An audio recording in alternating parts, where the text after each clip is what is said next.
Hello everyone, Pelling to রাবাংলার part 2 নিয়ে চলে এলাম।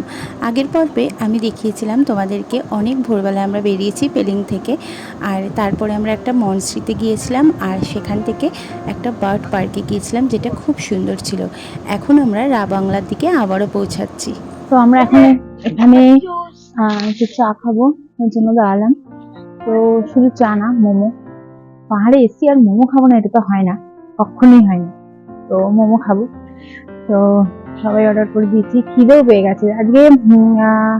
এই কয়েকদিন আমাদের খাওয়া দাওয়া বেশ ভালোই হয়েছে, বাট আজকে সকালে ব্রেকফাস্টটা খুব একটা ভালো হয়নি, ফিকা ফিকা গেছে। তো ওই জন্য আমরা একটু এখন মোমো খাবো। তো চলো এখানে দাঁড়ালাম, দোকান। আর এই রাস্তাটা দেখো কি সুন্দর, আঁকা বাঁকা তো দেখাচ্ছে।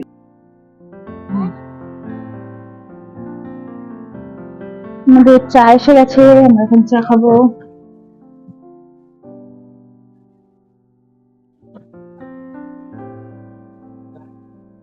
আমাদের মোমো চলে এসেছে।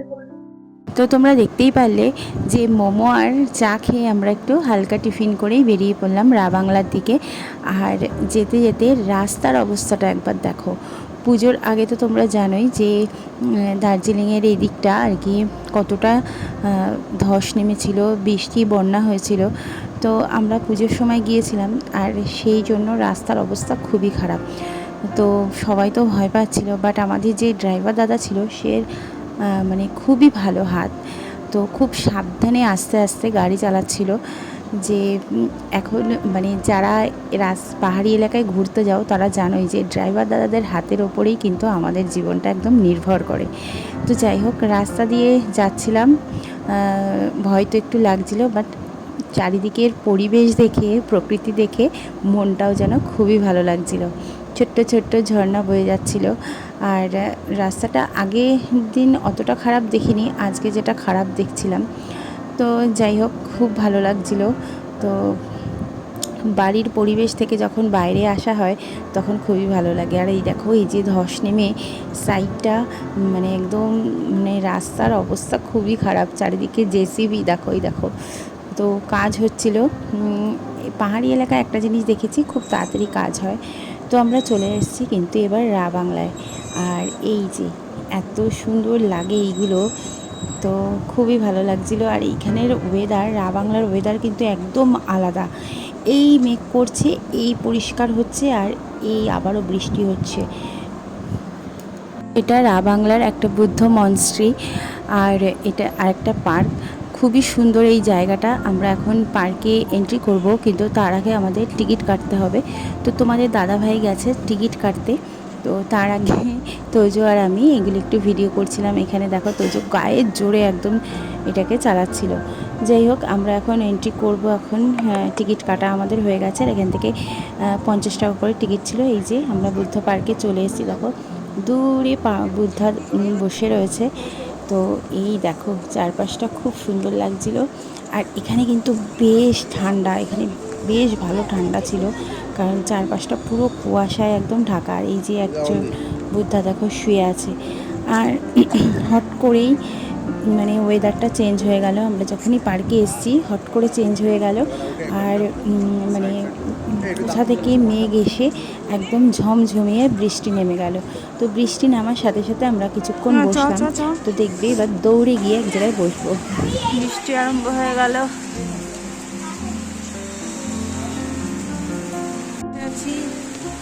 বৃষ্টি আরম্ভ হয়ে গেল। মাত্র 10 মিনিট, বুঝতে পারলে, মাত্র 10 মিনিট বৃষ্টি হয়েছে। আর সাথে সাথে দেখো এখানে পুরো চারপাশটা কুয়াশা ভরে গেছে একদম।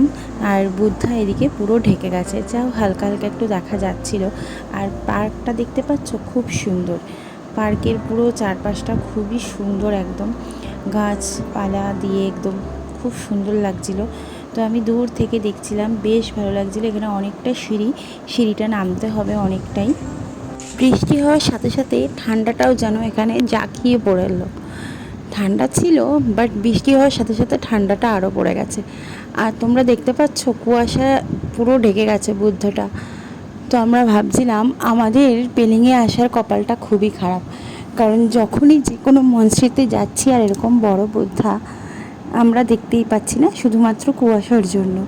কুয়াশাটা ঢেকেই যাচ্ছে। অনেকেই আসে এখানে, অনেকে এরকম কুয়াশাচ্ছন্ন দেখে, অনেকে আবার বৃষ্টির মধ্যে দেখে, আবার অনেকে পুরো রোদ ঝলমলে দেখে।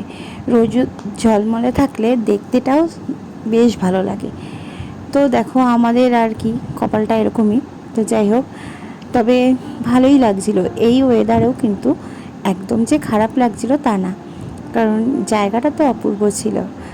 আর এই সাইডে একটা বড় ঝর্ণা আছে, যেটা মিউজিকের সাথে সাথে হচ্ছিল, আর সেটাও কিন্তু খুবই সুন্দর লাগছিল।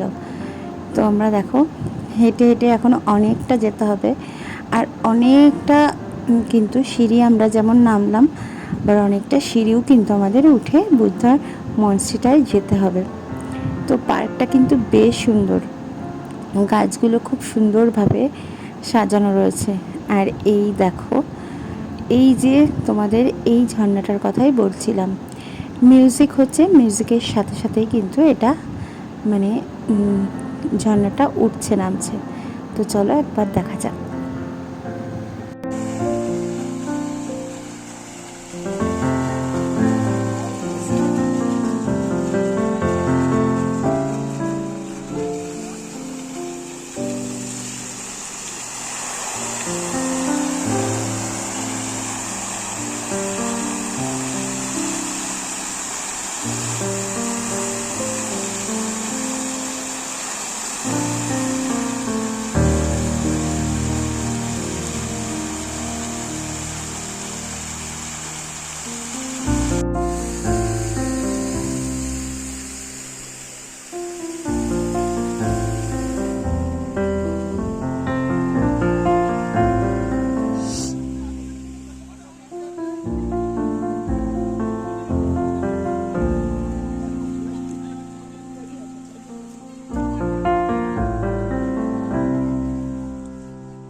অনেকটা সিঁড়ি আমি পার করে চলে এসেছি, আর এখন একদম ভেতরে চলে এলাম।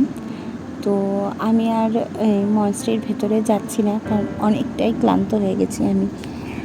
তো ওই জন্য আর মনস্ট্রির ভেতরে যাইনি, বাইরে থেকেই দর্শন করলাম। তো বেশ ভালো সুন্দর সাজানো ছিল। মনস্ট্রির ভেতরে সাধারণত খুবই সুন্দর সাজানো থাকে।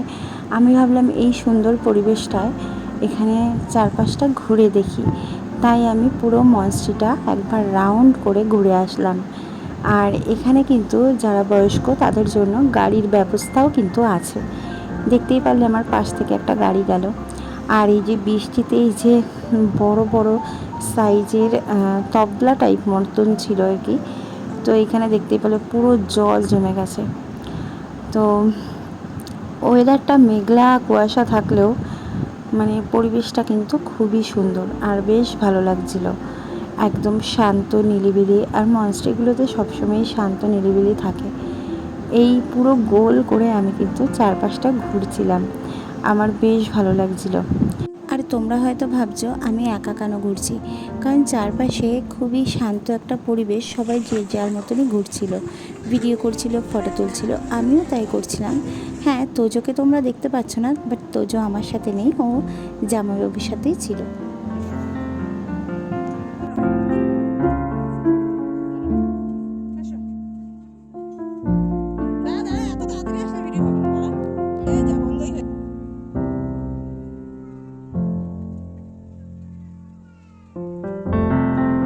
তো দেখো আমরা হোটেলে চলে এসেছি, আর এসে একটু আগে এসে একটু লাঞ্চ করে নিয়েছি, আর লাঞ্চ করে ফ্রেশ হয়ে তারপরে একটু শুয়ে পড়েছি। নিয়েছি, কারণ আর শরীরটা ভালো লাগছিল না, একটু না আসলে আমার ফোনে একদমই চার্জ ছিল না, ওই জন্য চার্জ দিয়ে এই ফোনটা অন করেছি।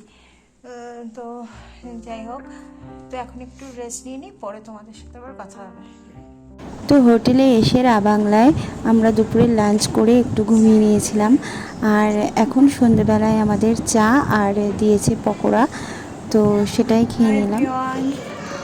তো এখন বাজে 9:30, তো এখন বাজে হচ্ছে 9:30, আর এই দেখো আমাদের বেড।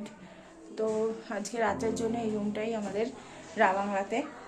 তো লাগেজপত্র সমস্তটাই গুছিয়ে নিয়েছি, দেখো মানে কালকে যেটা পরে বেরোবো সেইগুলো রেখে আর সব কিছু গুছিয়ে নিয়েছি। আর কালকে আমাদের ট্রেন, একটা চিন্তা ছিল, কনফার্ম ছিল না টিকিট, আই থিঙ্ক কনফার্ম হয়ে যাবে, 1, 2, 3 এসে গেছে। তো যাই হোক, হচ্ছে এখন চিকেন হয়েছিল, চিকেন করেছে, চিকেন দিয়ে ভাত খেয়ে আসলাম। তো আমার মানে শরীরটা খুব একটা ভালো লাগছিল না, চিকেন টিকেন দিয়ে একটু ভাত টাত খেয়ে আসলাম, অল্প করেই খেয়েছি। তো চলো আজকের ব্লগটি আমি এখানেই শেষ করছি, কালকে আরেকটি ব্লগ তোমাদের সাথে নতুন একটি ব্লগে দেখা হবে। তো চলো আজকে রাখছি, গুড নাইট, টাটা।